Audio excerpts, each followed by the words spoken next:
That's why you go sitting there.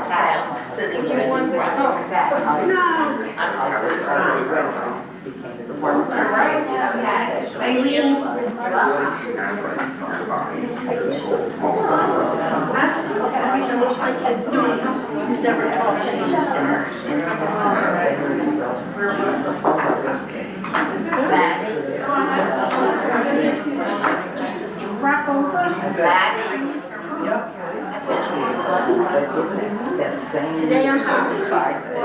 I can't believe they just to see him. Hi. Good. It's Jay. Yes. Let's sing together. That's part of the joy. You don't want to sing together with me. I do. I would move your class. No, you won't. Come on. Yeah. The same way if I would see you dance and I sing. If I dance, I would ruin your dance class. Exactly.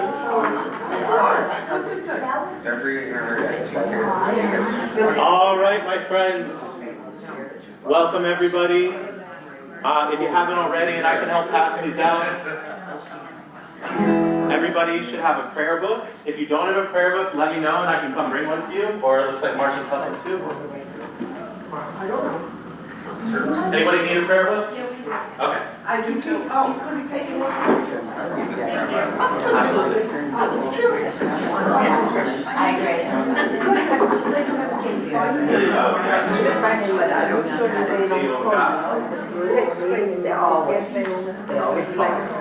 I just don't have it. I'll show you how. You go here. So that works for us. Okay. No, the phone is right, but the watch. Keystone. A watch. The watch is, yeah, that I don't know how. I don't want it. Yeah. My kids learn, no, I did not tell you the other day, and I find fuzzy. Because my watch went off for contact emergency.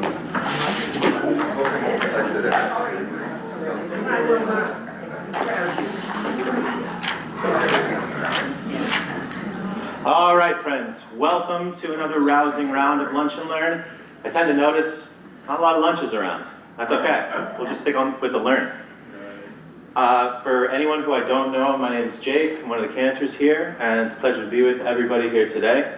We're going to be talking about a particular part of our Shabbat prayer service, and right now we're going to focus on the evening version of the Shema and its blessings, or as it's known in Hebrew, Shema u'virchotecha, which means the same thing, but literal translation, you see on here it says the Shema and its blessings. We know that Hebrew is a gendered language, so when we talk about it in Hebrew, it's Shema and her blessings.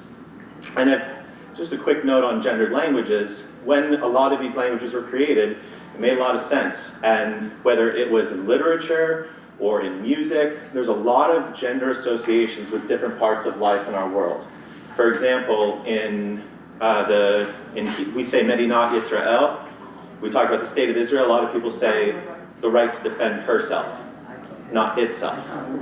But in modern day, I think we're moving a farther away from gendered language, especially in our lingua franca here, which is English, and there's less of that going on, but just an interesting note on it. So we have our prayer books here, and we're going to get into the Shema and its blessings. First, we're going to talk about the way that we sort of set ourselves up. Last week, if you were here with Michelle, we learned about the Kabbalat Shabbat blessings. And that's sort of our warm-up for Shabbat, and I was actually talking with Liliana a moment ago about how it has to do with getting ready and preparing ourselves, and sometimes people will light candles before that, but here at Bethel, we do a little bit of welcoming, like a Hine Ma Tov. We do Kabbalat Shabbat a little bit, and then we get into our candles. So this moment that we're going to be focusing on is post-candles, beginning with Baruch. So I asked everybody to grab a prayer book so that we could have an idea of where we're going with the words and the translations. And we're going to talk about a couple different settings for each of these prayers today. Prayer book's right up there. Sorry, I could have gotten in the back. My bad. And it looks like if you can grab two, Susan could use one as well. And make sure I don't snap you with that. You're good? Okay. I'm good. So Baruch, beginning on I'm in the black numbers in our prayer book, page 28. So if everybody wants to just follow along, we're going to do a sort of deconstructed Shema Ubirchotecha, almost like we're in our prayer service, but we're going to break down why these settings work for these prayers and a little bit deeper meaning as to what these prayers are looking to accomplish in our utterances. So Baruch is the call to worship. We know it as sort of this verbal back and forth of we are ready to pray and we are praising God's holy name. Interestingly enough, though, at the top of this page in Baruch, it says Shema Ubirchotecha.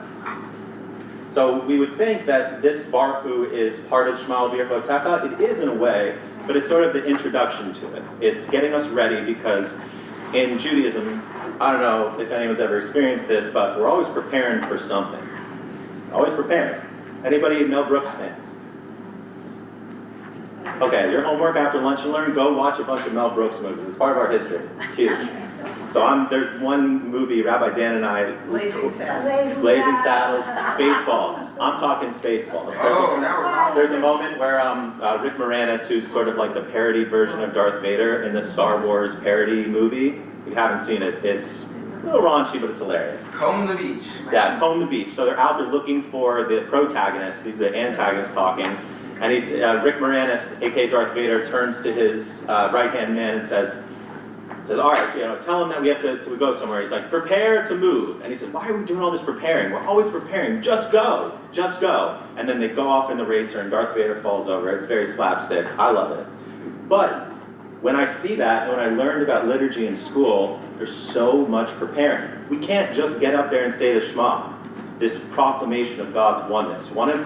It's a very brief moment, but it's so central and crucial to who we are as Jews and what we believe in our religion because it's proclaiming the oneness of God.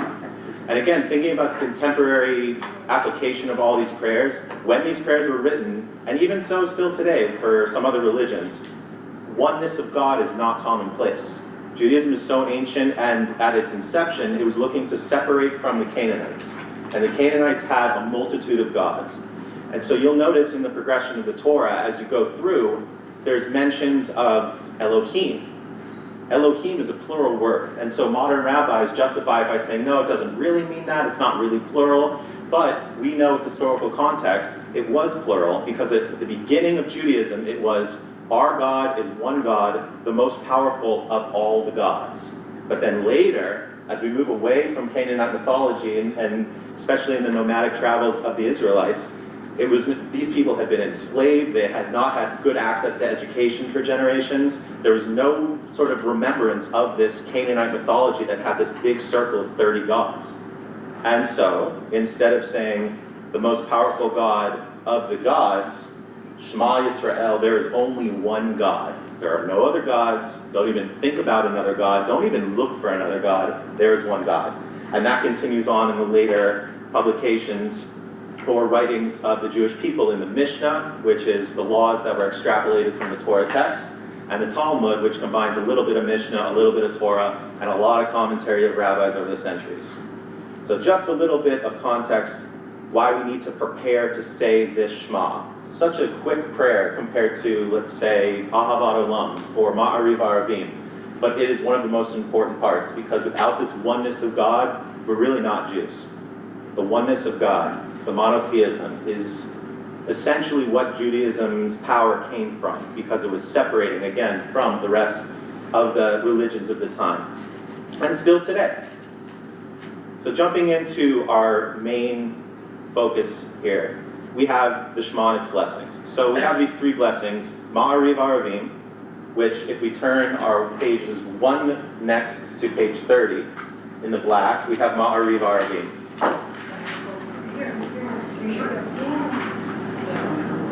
So does anybody feel compelled to read the translation for us today from Ma'ariv Aravim? Spencer, go for it. The translation or the transliteration? The translation. Blessed are you. Blessed are you, Adonai our God, ruler of the universe, who speaks the evening into being, skillfully opens the gates, thoughtfully alerts the time and changes the seasons, and arranges the stars in their heavenly courses according to plan. You are creator of day and night, rolling light away from darkness and darkness from light, transforming day into night and distinguishing one from the other. Adonai Sabaoth is your name. Ever-living God, may you reign continually over us into eternity. Blessed are you, Adonai, who brings on evening. Baruch atah Adonai, Ma'ariv Arvim. Excellent. Thank you so much, Spencer. So, Ma'ariv Arvim, the theme of this prayer is the idea of creation. And it's important to think about creation and day and night if we think about the first day that's described in the Torah. When we think about Adam and Eve and they experience night for the first time, there's no guarantee the day will come again. So the fact that it did was one of the original miracles that humanity was said to have experienced. And every time the sun would go down, it'd be a very fearful time because we were hunter-gatherers at one point, but the hunting wasn't really suited for us at night. So the nighttime was a time of great fear and uncertainty. So every morning that they would wake up and see the sun rise again was a miracle. And so they'd say Modeh Ani in the morning. But at night, Ma'ariv Arvim, we know that you brought us night, and two, we know that you will bring us the morning. Praise be to God. And so one of the settings that we use in our services, which I think you all know really well because we like to do it a lot, is this roll into dark. And this is by a guy named Noam Katz. And you know, I think a lot of times if you're hearing English in Jewish prayers in the service, you can almost guarantee that the composer is a more modern composer. Because even the Reformation happened in 1801. This thing called the Pittsburgh Platform came out where Judaism was at a crossroads, and a lot of people were saying, look, we cannot continue to separate ourselves from the greater population, and wherever we're living, we have to change in an attempt to assimilate. 1801. We all know how it ended up, because the Pittsburgh Platform led to Reform Judaism. You had these great Reform composers who we'll get into in a little bit. And the assimilation didn't end up working too well, especially in Europe, because of 1938 and everything that came before that, and many other experiences that the Jewish people had wherever they were living since 1800. But even though they were looking to separate themselves from Orthodoxy, they still focused a lot on Hebrew. There were other parts of the service, as some people in here may have even experienced, where they went to shul on Sundays, no tali tot, no kippot. We were like basically, and big organ sound, choral sound. This was all in an attempt to make it seem like, hey, we're Jews, we're people just like you. You want to come into our temple, you're going to hear a big organ and a choir, just as you would hear if you went into a church, Catholic church, or anywhere. New Orleans. In New Orleans? Oh, You yeah, had that? oh, yeah, oh, they're still, I think it's their Reformed synagogue, it's almost, if you didn't know, I mean, I don't think it has the nave, but it looks very much like a church, and they definitely came from the Catholic backgrounds back then, yeah. Yeah. And it's kind of ironic too, because a lot of the melodies from those churchy times, and even 100% church melodies, have made their way into the service. And some people, when we hear them, it's like, oh, that's such a classic Jewish melody, but it's really from the church. But so here's, Noam Katz. He's a composer and musician. He is really good with combining the global rhythms. He sort of brings that into it, which you'll hear a little in Roll Into Dark. And he goes around, kind of like how we've had different composers in residences. He does that same thing. So he's around. You could get in touch with him if you want to through his website. He's written a lot of music, but the only one that we tend to do very often is this one. So let's get into it. Feel free to sing along and feel the spirituality of the song, and then we'll look back into the translation and see what really connects with this music. Here we go. Roll into dark, roll into light, night becomes day, day turns to night. Roll into dark, roll into light, night becomes day, day turns to night. Let's pause for a second. So imagine we are, let's call it, I don't know, what is it, 2025? let's say it's about 1,500 years ago, and we are a nomadic group of Jews, and we're roaming around, and we built a fire in the middle of our encampment, and we're still just not sure that we're going to live to the next day. I think that this is a great setting, and the music is fitting because it's very meditative, and we don't do it during services because eventually we've got to get to those cookies at the One, but we could really keep singing this for a long time, and you can get into a lull of it. It's a very forgiving chord progression. I feel that it's very fitting for the night. So why is it that this sound, this minor darkness sound, why is it always associated with night? Some people, and all of our Jewish holidays start at night. The celebration of our holidays starts at night. So, but usually when we have prayers that talk about the nighttime, or we think about the nighttime, it's still very mysterious. And it's not sad, but minor keys, which this song is in, can evoke a feeling of mystery, or of sadness, or of darkness. So we have this part of dark, and then if you know the other counter melody, let's go ahead and sing that. And if you want to look on the prayer, let's see, we're about halfway down on the Hebrew on page 30. Bore yom v'layla, golel or mitnei choshech, v'choshech mitnei or. And Noam Katz puts this as a counter melody. So I want everybody to go and keep doing Roll Into Dark. 1, 2, let's sing Roll Into Dark. Roll into dark, roll into light, night becomes day, day turns keep it going. Hooray on the light, hooray on midnight ocean, hooray on midnight ocean, the ocean. So this melody is counter melody, which is the Hebrew, which I think it's nice because kids can get into this melody, and even people who might not necessarily be as versed in the Hebrew language, you get an idea of what it's saying just by singing the prayer. And so you sing the English, roll into dark, roll into night, night becomes day, day turns to night. And then this Borei Yom V'Layla, you're creator of day and night, rolling light away from darkness and darkness from light. And this melody lifts up like Borei Yom V'Layla, Golel or mi, or is light, or the highest note of that melody, or mipnei choshech. Choshech is darkness. So there's a little bit of text painting. Has anyone ever heard the term text painting? It's pretty self-explanatory. Anyone want to take a stab at what it means? Someone who might not know? Text painting. What do you think that means? Rebecca? It paints a picture. Right.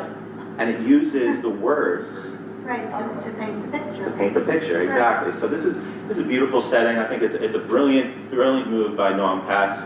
So that the next one that we do, which everyone's familiar with, you say, and now we continue on page 30 with Mari Baravim, Baruch atah Adonai Eloheinu melech haolam asher bibaro, etc., etc., etc. And then the cantor usually picks up right after Golel or mitnei choshech, v'choshech mitnei or. Umavir yom umevi laila, umavdil ben yom uben laila, Adonai tzivaot shemo, El Chai v'kayam, Talmidim lo kaleinu leolam va'ed, Baruch atah Adonai, Amari Baravim. Raise your hand if you ever heard the term Nusach. Nusach is the system that the text is fit with musically. Or rather, it is the musical system that is applied to the text at various parts of the service. And if you ever grew up conservative, or you've been to conservative shuls, they do way more nusach. And the point of nusach, the point of these chanted melodies that aren't necessarily like the Torah trope that we have, which is very fixed, like shul to shul, it might be different because we go up, they go down, but within the system of trope, it's all consistent. You don't change it. With nusach, it's meant to feed into this phrase from the Mishnah. The Mishnah is before the Talmud, comes right after the Torah when they wrote it down, following the destruction of the Second Temple. Around year 100, they started to compile the Mishnah. And this was because the temple was destroyed, so they needed to live their lives without the sacrifice in the temple. So what they were able to do is create a prayer service that sort of mimicked the ongoings of the priest. You look at the Torah is dressed like a priest. It has the crown with the little bells on it, it has the breastplate, it has the robe, it has the belt. The Torah is the priest. So the ancient rabbis said, we'll never get back to the second temple, and they uttered this phrase, Tefillati bimkom korban hi. Tefillati, my prayers, bimkom, in the place of korban hi, the sacrifice. So instead of slaughtering animals in the temple and spreading blood and burning them, which I can never understand. They're just like, how do we honor God? It's like, how about we just take these beautiful animals that God gave us and brutally kill them? It's like, sounds good, Mordecai. I'll take 50. I know. And again, this is because people around them were doing similar things, and go even a little bit farther back. One of the reasons they really needed to separate themselves from the Canaanites is because the Canaanites sacrificed children. Yeah, and Molech was one of their gods, and Molech had this valley of fire, and so they would send children down to the valley of fire. Why is there the binding of Isaac? We think of the binding of Isaac as this most brutal story in the Torah. It's like, how could Abraham do that? Because they needed to write down something or tell a story at that time saying that God commanded us, don't sacrifice children. I know you see like most of society going and doing that. You are different. I am Adonai. I commanded you, just as I commanded Abraham, you will not sacrifice your son, you will sacrifice the ram in the bushes. So animal sacrifice comes from that story in the Torah, and we look at it today, it's like, why are you doing any of that? But it was really intentional of whoever created the story in order to save children and to help separate us. But back to Nusach. So in addition to switching from sacrifice to prayer, a later Rabbi Shimon said in the Mishnah, he said, don't let your tefillah become fixed. So don't sing the same prayer the same way every time. And originally, before we had this nice, nifty book, which has gone through so many different iterations over the years, and this is the reformed version of our prayer book, there was no written siddur. There was no printing press. Most people couldn't even read. So there was no siddur. So prayer was very much improvised based on intention. Later on, Jews became so scattered, and think about how hard you've worked in your life even to be able to just say the prayers, to be able to read the Hebrew or just know the Hebrew enough to say the prayers. By the way, temperature-wise, I turned it down. If anybody gets too cold or too warm, just holler, we can adjust it. I see that perspire. Oh yeah, no, I perspire when I play the guitar because I'm just so excited every time I get to do it. Anyway, so because the words of the prayers became fixed, they needed a way to make the rest of the service not fixed, and that's where Nusach comes in. Ironically, and I don't mean that in a denigrative way, but it's just funny that Nusach, this idea of this chant, which when we do Umavir Yomu Baby Lila, this is Nusach, right? This is a melody, a set of motifs that we are meant to use, but it's supposed to be different every time. But we do it pretty much the same. If we're doing this Mari Varvin, we're doing it exactly the same. The original role of the cantor was to improvise part of it, but then bring everybody into the very end, like Baruch atah Adonai Amari Varavim. But if we were in a more traditional setting, there'd be more improvisation. So you might not be able to come along with me at the beginning, but you would do it in your own way. Like you could still do Umavir Yomu Maybe Laila. But if I was looking to not have the prayer become fixed, I would do something like Umavir Yomu Maybe Laila Mabdil Ben Yomu Ben Laila Adonai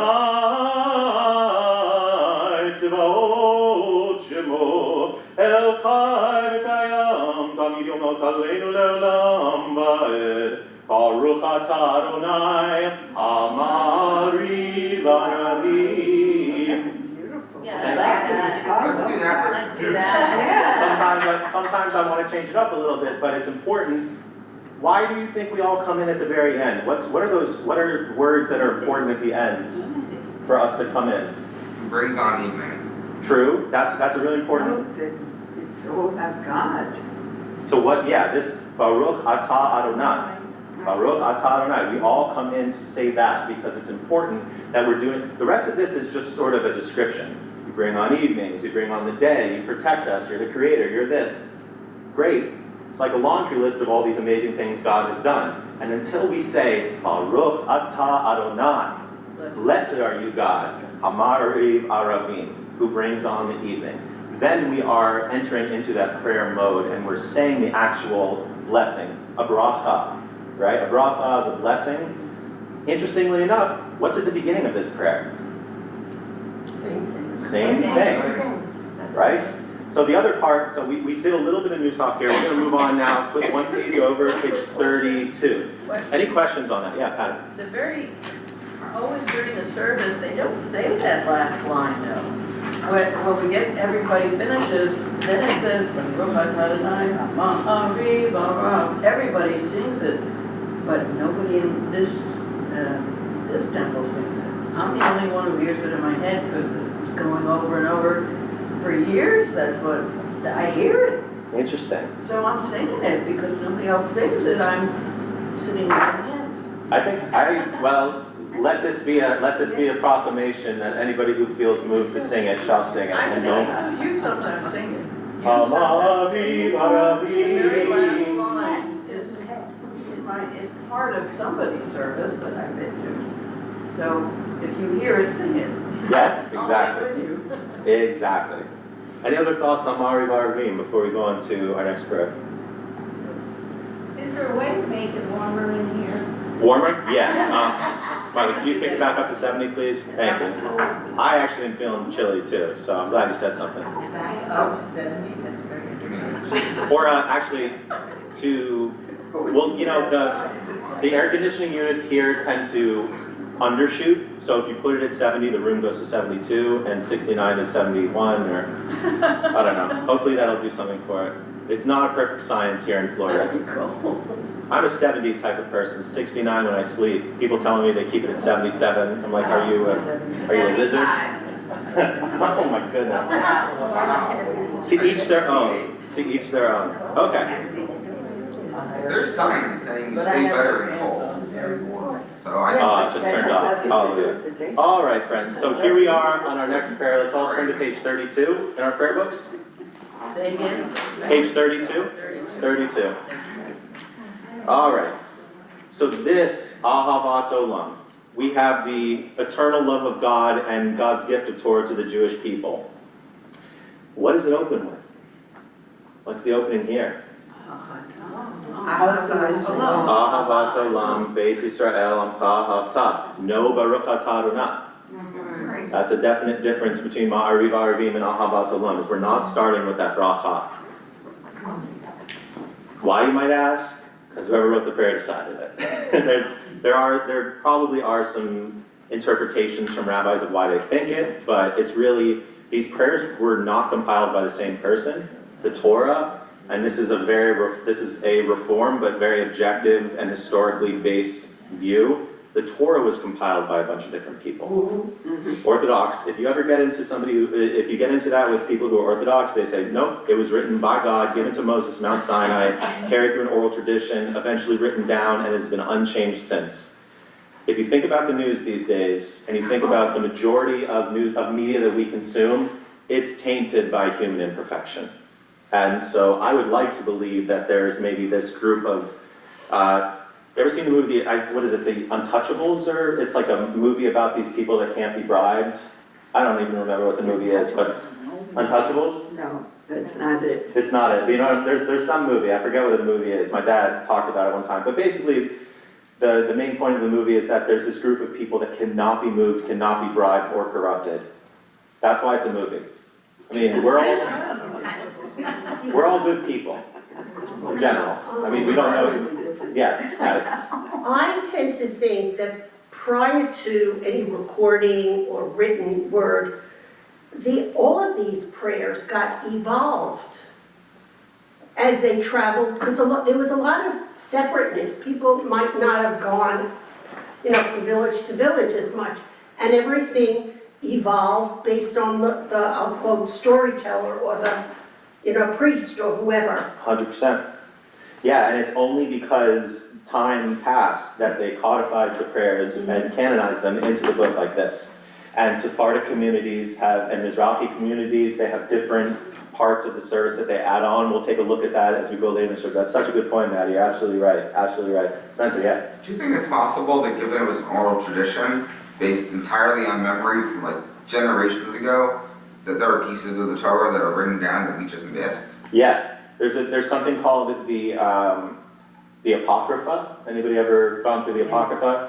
It's additional stories that didn't necessarily make it into the canon. A perfect example. Yeah, well, if it comes up, let me know if you remember it. But a perfect example of it is the Hanukkah story. The Hanukkah story is not in the Torah at all. There are two Hanukkah stories. One of them is that it was the Greeks fighting the Jews. One of them, it was the Greeks and the Jews that wanted to be Hellenized, that wanted to become Greek Jews, fighting the other Jews. And the Maccabees were like, no, we are 100% Jews. You want to be Greek, you're not Jewish. There was a lot of turmoil and conflict in those times. So those two narratives were sort of weaved into one that give us the Hanukkah story, and then throw onto that the whole idea of the oil for 8 days, not even a part of that. There's a midrash that they wrote, right? An additional part that they added onto the story, because everybody likes a good story, and all these people they lived so long ago, and if we want to start talking about historical accuracy in the Torah, then we're going to have a bad time. Really, there's, yeah, Amy. I think like the children's telephone game. Like, Exactly. you have a thing that you can maybe read. You whisper to the first person, then you whisper, and then by the time you get to the 10th person, you're like, what? That's not what we said, and so Exactly. And if you want to get a glaring example of how the Torah conflicts with itself, there's this story about the Leviathan. The Leviathan is a serpent monster that it's an adversary, one of the adversaries of Adonai. And at one point in the Torah early on, it said that the Leviathan was a great monster and a force that God had to contend with and fight. And that plays more into the narrative of polytheism is all around us, their folklore, their mysticism, and oh my God, they talk about this Leviathan, that's the big monster, like the Godzilla that terrorizes them, and they're all afraid of it, and they tell their kids these stories. And the Israelites come along and say, well, you think that that's powerful, our God will smack that thing around, halfway to Saturday, or however the expression goes. Later on, it then says that God created the Leviathan as a sparring partner because God was bored and God wanted to just beat on this big Godzilla, serpent, Loch Ness monster type thing. So when you look at the rabbis of ancient times will say, well, of course, there's a Torah interpretation, and the Torah is 100% written by God, so there's no possible way that these different narratives came to be without there being some greater meaning, and that's why they write the Midrash, is to make it still believable that the Torah was all written by God and unchanged throughout all of history. Ahavat Olam, this prayer, it proclaimed, then I talked to my teacher about it one time because I love science, I love history, and it's hard. You want to believe these things, and you want to believe that God will come and protect you, and we're praying for this, right? We're praying for God's protection, we're praying for God's love. And I like to come back around to the idea of B'Tselem Elohim, that we're created in the image of God. So when any Harry Potter fans in the room? I'm dating myself as a youngin'. Harry Potter? Yeah. So there's a scene in Harry Potter, right, where there's all this stuff about time travel, and it's a wizard book for anyone who hasn't read it. But there's a moment where Harry Potter, the protagonist, thinks he's seeing his dead father casting a spell that gets away these demons. And they're dealing with all this time travel, so there are different layers of time happening. And at a certain point, Harry realizes that because of these different fabrics of time that have been overlaid, he wasn't seeing his father cast the spell. He's in the position where he thinks his father is going to be at that time, and he's going to watch his father cast the spell and get rid of all these demons, but he realizes it was him. He was seeing himself in the future, and it was up to him to cast the spell to banish all of these demons. So I always think about that, and it's very theological for me, because we want to pray to God. I want there to be a deity in the sky that can come down and fix loved ones who are ill, or friends who are going through challenging times, or to alleviate personal strife. But it's up to us. We are the ones. We all together are God. And if you look in the Torah, again, God destroyed all of Sodom and Gomorrah. God flooded the world, killing all of the people, supposedly. So there's this other side, and God goes through this development to become a more benevolent God at all times, and has to deal with this creation going back and forth, an imperfect creation. And I think there's a little bit of pain for God, because God knows that I'm the one who created these people, And if I am to meddle in their daily dealings, if I'm to say that this one gets goodness and this one gets badness, then the idea of holiness is gone, because then it's compulsion. So the idea of having free will, the idea of being able to make a choice, is paramount to what we are as a holy species, because we're different from animals that can't make that same choice. So we're praying for God's love. We're really praying for our ability to show love to other people, and God willing, them to show love to us. So is anybody feeling moved to read the translation for Ahavat Olam for us? I'll read it. Okay, go ahead. Everlasting love you offered your people Israel by teaching us Torah and mitzvot, laws and precepts. Therefore, Adonai our God, when we lie down and when we rise up, we will meditate on your laws and your commandments. We will rejoice in your Torah forever. Day and night we will reflect on them, for they are our life, and doing them lengthens our days. Never remove your love from us. Praise to you, Adonai, who loves your people Israel. Baruch atah Adonai ohev amo Yisrael. Beautiful, thank you so much, Tori. So if you notice a little bit, day and night we will reflect on them. A little bit of congruence from Ma'ariv Arvim. We're talking about day and night. They're big focus points for these ancient Israelites, or for the people later on in medieval times that wrote this prayer. Now, I want to talk about a couple settings. If you were here last week, you learned a little bit more about Debbie Friedman. I think we all know of Debbie Friedman and her music and her unbelievable legacy that she's left on Judaism. So I was really surprised, actually. I hadn't thought about the dates, but I graduated again, dating myself. I graduated high school in 2010. Wow. So she died, she was still alive for most of my life, and I didn't even realize it. And I didn't even realize when I was going to shul that I was experiencing the wonder of her music constantly. And when I got here, and I said, oh, do you do this Ahavat Olam?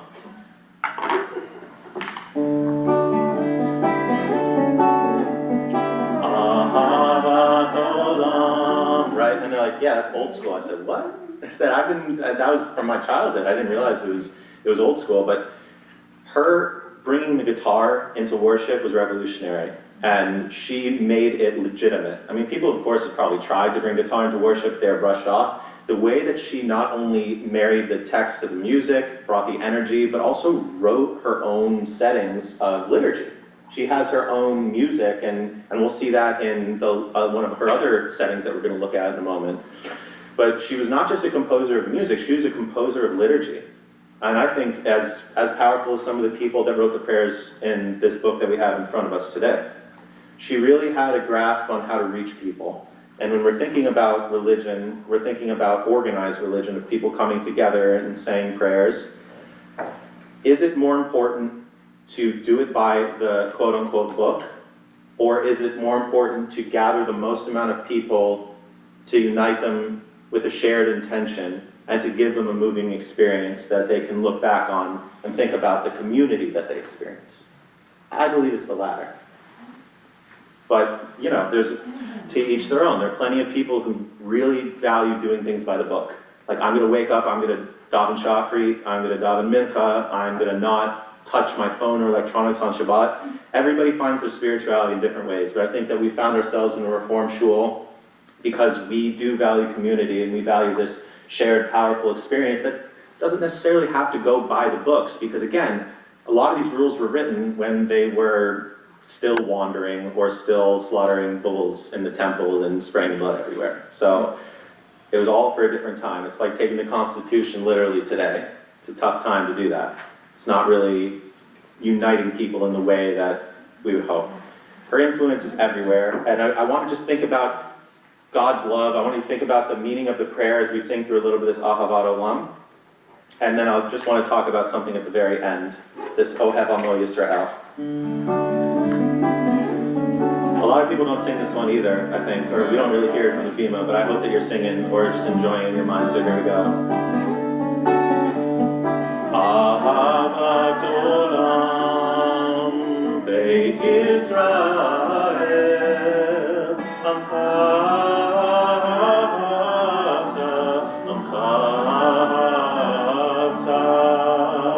We're going to talk talk about Torah and mitzvah. Torah u'mitzvot, ukim u'mishpatim, otanu limadeta, otanu limadeta.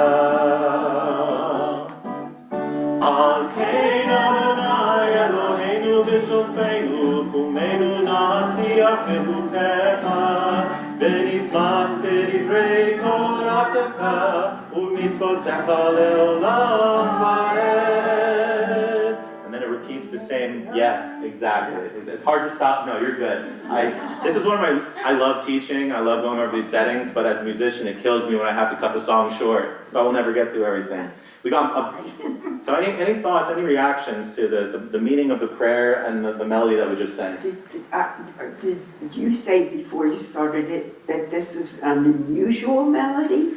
Because it's the only one we sing. Right. I think it is one of the most famous Ahavat Olam melodies. I don't know if I said it was unusual. It was unusual to have guitar and to have this rhythm. Okay. Because you said that most people did not sing this version. Yeah. So she wrote this, that we sing? Yeah, she wrote this. Okay. Yeah. I was gonna say, you talked about these prayers as being prepped for the Shema, but this is almost paraphrases the bottom. Everyone thinks the Shema is just those 2 lines, but the rest of it is, and you shall write these words down and put them on your doorpost and all that. And this kind of paraphrases that ahead or foreshadows that, because you're going to be saying that probably in a prayer or 2 later when you say the Shema. So this definitely says you will meditate your laws and your commandments when we lie down and when we rise up, during the day and the night. And so it kind of paraphrases that. Yeah. It's almost like a preamble. It's like a preamble to the Shema. I think that these 3 chords right here that we play. What are those words? So these are if you have musical literacy and D, E minor, F sharp minor, E minor, and more importantly, if we kept going with this, it's like a scale. Do, re, mi, fa, sol, la, ti, do. So these chords, it just started going up the scale. Do, re, mi, re, do. But this one right here, this is not often, all chords are used plenty. But to go like this, again, this meditative feeling comes over me when I play these chords. God's love. And I always try and think about another sub-commentary of the prayer. God's love, the idea of knowledge, not necessarily the written Torah, but the ability to have knowledge and reason. And this peacefulness. I believe that God wants humanity to make the right choices. And God tried to meddle with humanity early in the Torah or early in the days of humankind, and it didn't work out. God maybe created the world in 7 days. I don't necessarily believe that that is literal, but if you look at the different epochs and extinction periods of the history of the earth, there are large periods of time where different forms of life tried to prosper, did for a while, but never really made it to the level of civilization that we have, or so we think, and then was destroyed by extinction. So if you want it, a scientist will say, yeah, that's just how it goes. Physics, math, equation, here's the reality. There's no spirituality as part of it. A religious person will say the earth was created in 7 days, and on the 7th day God rested, and Adam and Eve populated the entire world. To reconcile the difference between these two, I say that God tried many different times to create what we are now, which is life in the image of God. And if you think of the Protozoic era and the Mesozoic era and the pre-Jurassic era, and I'm definitely not a world historian, so I won't name all the different eras, but you see the little life forms and the fossils that came out of it. You have the dinosaurs, you have all of these different forms of life that existed and then were wiped away. And some parts of that, like unfortunately cockroaches or alligators or iguanas, like little bits of those ancient life forms have made it and continued. And I think that that's remnants of a past attempt that God made in order to create us. because this is the biggest difference for most of life, is we have the ability to make a choice, and not just to make a choice, but to make a choice that has the potential to be based in reason, values, sympathy, compassion, all of those traits of humanity, the goodness. When you think about when people have been kind to you, when you think of if somebody has come to help you, that's the love of God, and that's what separates us from the prior attempts. And I just think this is such a beautiful setting, and this middle part, Alkein Adonai Eloheinu b'shofenu, kumeinu na'asiyach b'chukecha, v'nismach b'divrei Toratecha. Right, that's a big climb, it's Toratecha, your Torah, right?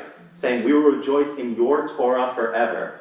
Uva mitzvotecha, and your mitzvot, leolam va'ed, forever and ever. V'nismach b'di, we will rejoice in your Torah and your mitzvot forever and ever. Might not have been as popular of a setting if we said the English part, but just to give you an idea of why this is such a brilliant setting and why Debbie Friedman was a bona fide genius. Yeah. You say setting a lot. What exactly is that? So when we take the words and we set them to music, that's just the wordage that we use, the noun and the verb, to set and a setting. It's like I can't think of a good metaphor for that, but yeah, it just refers to putting the words to music. Okay. When was guitar introduced to services? I don't know the exact time, but I know that Debbie Friedman had a major part in popularizing it. But it would never go into the Orthodox. No. Following this, yeah. There's one, yeah. What a shock! Dude, just walking around, I said, hey, all you Jews, welcome to Shabbat. Oh, look at me, like, are you kidding me? I was gonna say, we can sit there and say they would never do this. And you're right, in their service they may never do this, but then individually, people who feel that way will make CDs or take all different prayers, whatever prayer fits their fancy, and they put it to a totally different song, totally different music, and they'll be like, oh, this guy did this great version of just, the equivalent of Debbie Friedman, but whoever it is. And it's the same, it's a prayer that they have in Shabbat, but then now they have it on a CD or in a radio, whatever, so they do it. Right, yeah. No, Orthodox people, I mean, I see it all the time on social media, and I love seeing it. It's these very Hasidic looking people playing in like rock bands, or this one guy's slapping bass. I mean, they're totally in love with music. They like to have a good time. If you've ever been to a Tish, which is a gathering, educational and fun gathering, they definitely don't shy away from having a drink. And in some communities also smoking hash. I mean, it's about spiritual elevation. Who is that Israeli entity, Matziyu? Matziyu, yeah. It's American, actually. What is it? All my life I've been waiting for the people to say, right? Yeah. So Orthodox people are totally musical. They're not against music. It's just that following the destruction of the Second Temple, and pause in your mind for a second and think about the 150th Psalm. Hallelu el bikodsho, hallelu birkia uzo, hallelu bigorotav, hallelu v'nevel v'chinor. Psalm 150 is a list of instruments that were used in the temple. And it's basically saying, praise God with your violin, praise God with your cymbal, praise God with your flute, praise God with your trumpet. And it lists all, because the Levites in the Second Temple were the keepers of music. And so they would have these unbelievable musical experiences in the temple.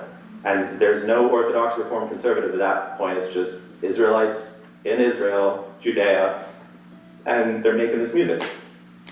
Now, intersection of Christianity, Jesus is said to have been born year 0, for them 50-something, or even before, I guess it'd be like year 3-something.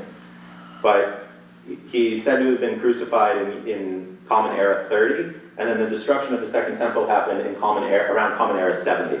And once the Second Temple was destroyed, there was such grief, because again, the Israelites at that time believed that this was the God of reward and punishment. If you did right by God, you were rewarded, and if you did the wrong thing, you were punished. So what terrible things they must have done in their minds to have God allow the second temple to be destroyed. They had already heard of the destruction of the first temple, the Babylonians. So now again with the Romans, what did we possibly do? So they went into this period of mourning. And for Orthodox people, part of that mourning never stopped. And that's why, and there's a line in there that says, we hung up our lutes and our lyres, and we mourned the loss of the temple. So that to them says, on the holy times that we come together, we will not play instruments. Because there's too much, it would mean that we're forgetting the grief of our ancestors. And also there's a prohibition in Orthodoxy of carrying and doing work on Shabbat. And so they also will view, strapped to my back, right? So there's the carrying, yeah. So a neighbor above me, his name's Mr. Cohen, he's 84, and he saw me going he said, you're all dressed up. I said, I'm going to Temple. He goes, where do you go? And I said, Temple Bethel. He goes, oh, so you play instruments and you have female cantors. I said, yeah, and he goes, oh, okay, and I'm like, okay. But then he explained later, he said, oh, we don't do that, very Orthodox, and yeah, I thought, okay, you don't play instruments?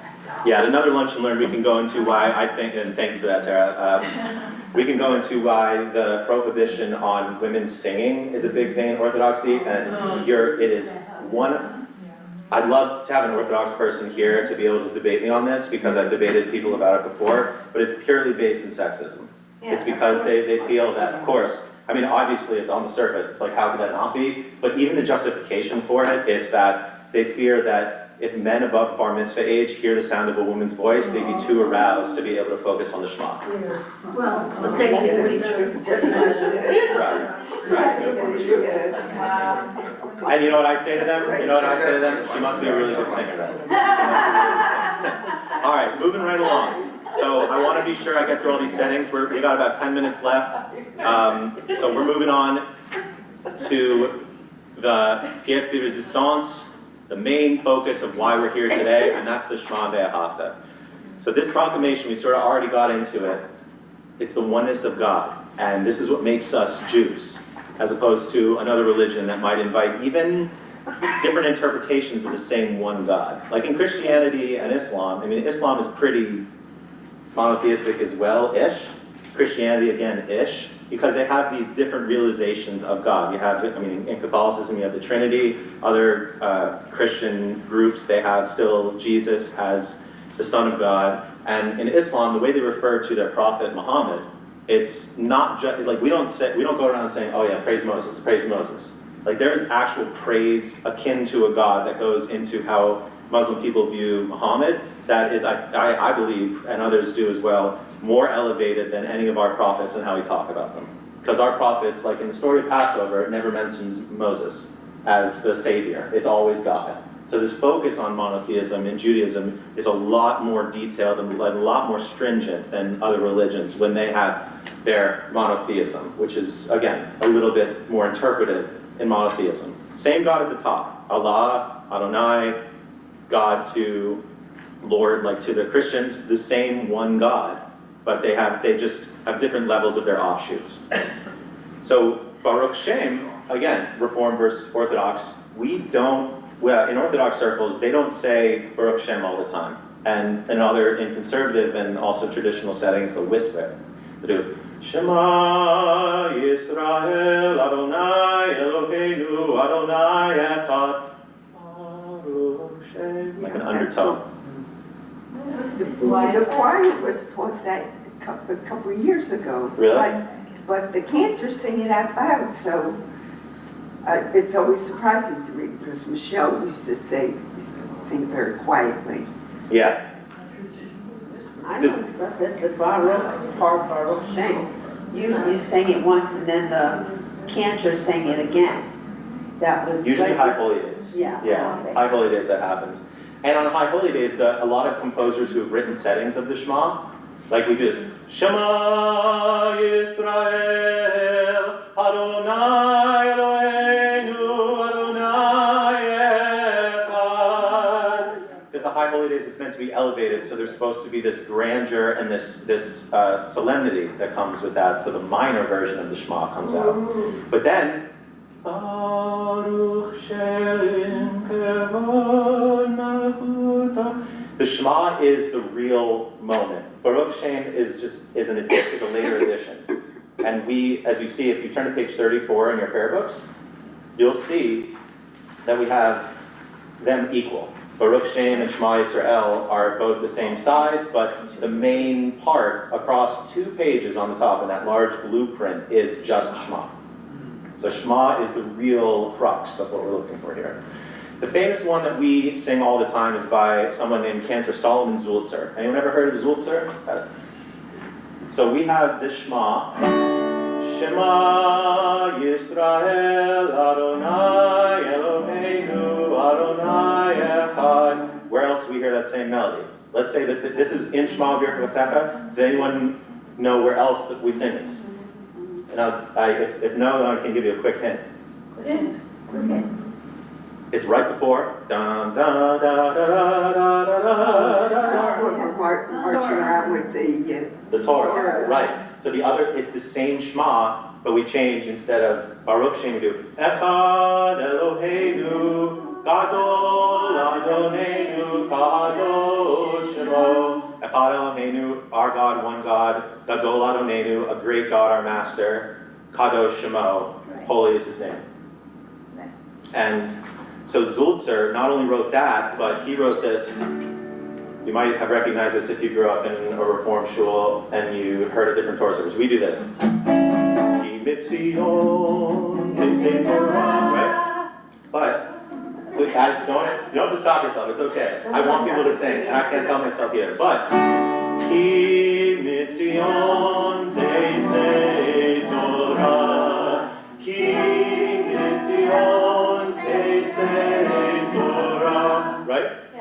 So that's by Zulzer, because Zulzer composed this Ein kamocha ve'elohim Adonai ve'ein kema'asecha malchutecha malchut kol olamim u'memshaltecha bechol dor v'dor Adonai melech Adonai malach Adonai imloch le'olam va'ed Adonai oz le'amo yitain Adonai varech et amo v'shalom. And then there's other parts people have added, then they add this to it.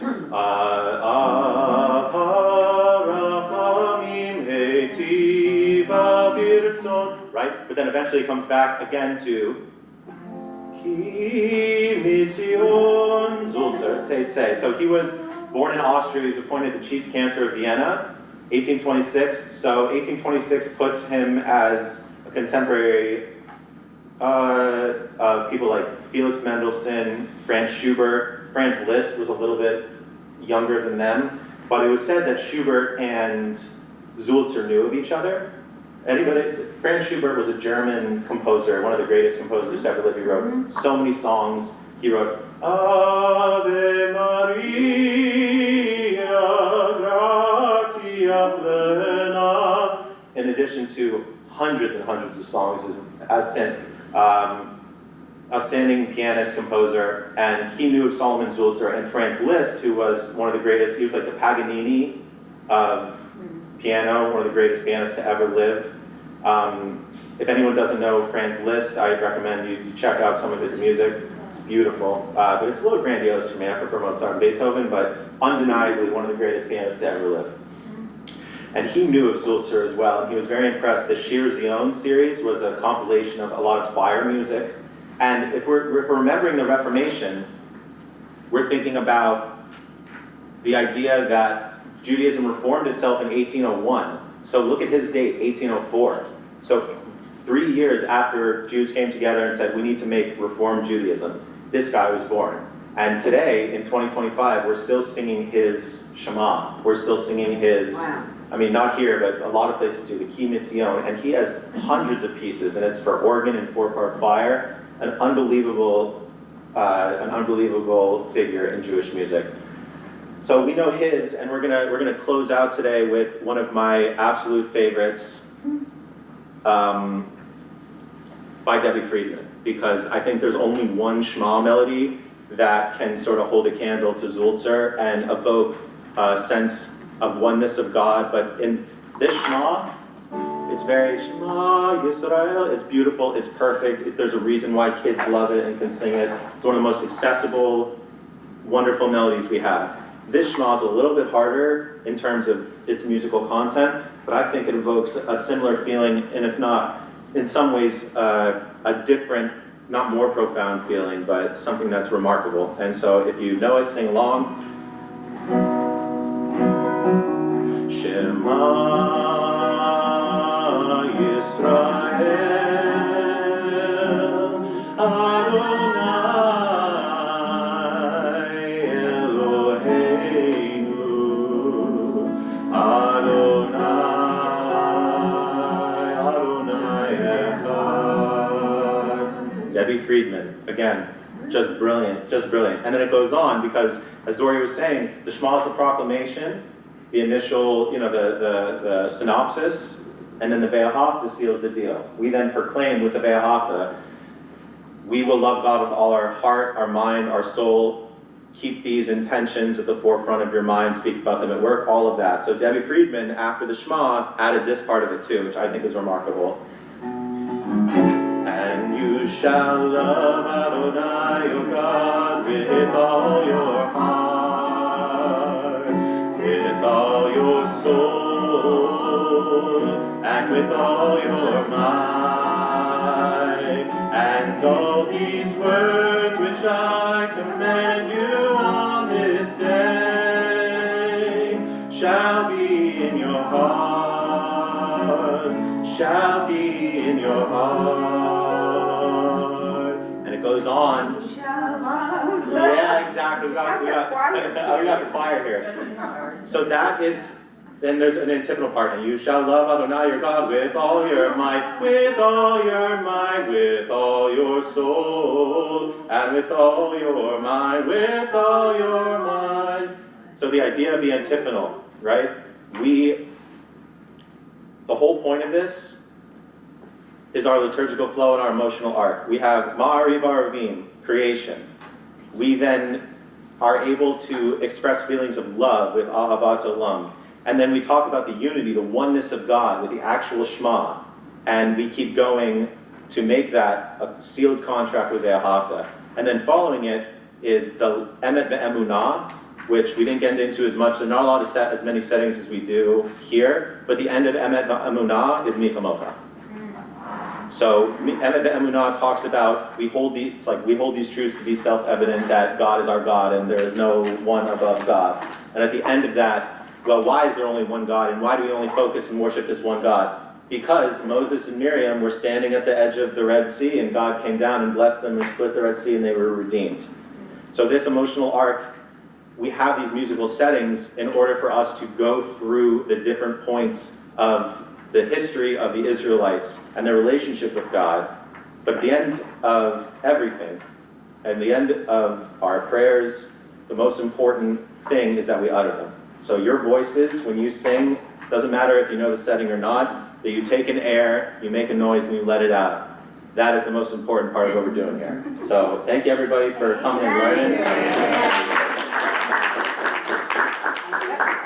Thank you. Thank you guys.